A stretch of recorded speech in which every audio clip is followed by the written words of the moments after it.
So tonight, with a new Iraqi government in place and following consultations with allies abroad and Congress at home, I can announce that America will lead a broad coalition to roll back this terrorist threat. Our objective is clear. We will degrade and ultimately destroy ISIL through a comprehensive and sustained counterterrorism strategy. First, we will conduct a systematic campaign of airstrikes against these terrorists. Working with the Iraqi government, we will expand our efforts beyond protecting our own people and humanitarian missions so that we're hitting ISIL targets as Iraqi forces go on offense. Moreover, I've made it clear that we will hunt down terrorists who threaten our country wherever they are. That means I will not hesitate to take action against ISIL in Syria as well as Iraq. This is a core principle of my presidency. If you threaten America, you will find no safe haven. Second, we will increase our support to forces fighting these terrorists on the ground. In June, I deployed several hundred American service members to Iraq to assess how we can best support Iraqi security forces.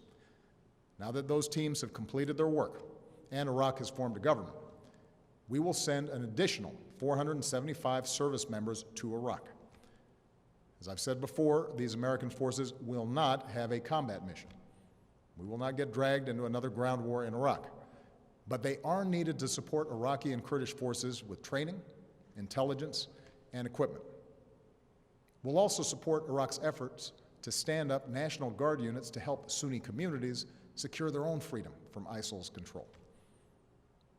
Across the border in Syria, we have ramped up our military assistance to the Syrian opposition. Tonight, I call on Congress again to give us additional authorities and resources to train and equip these fighters.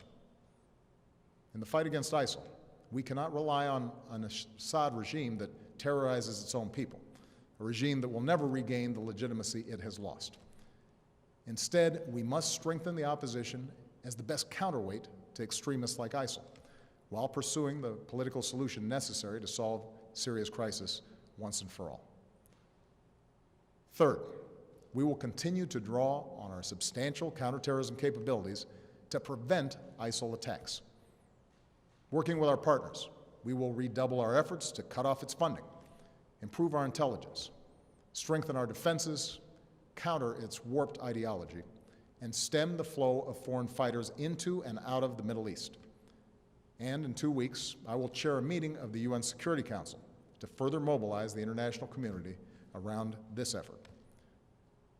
Fourth, we will continue to provide humanitarian assistance to innocent civilians who've been displaced by this terrorist organization. This includes Sunni and Shia Muslims who are at grave risk, as well as tens of thousands of Christians and other religious minorities. We cannot allow these communities to be driven from their ancient homelands. So this is our strategy. And in each of these 4 parts of our strategy, America will be joined by a broad coalition of partners.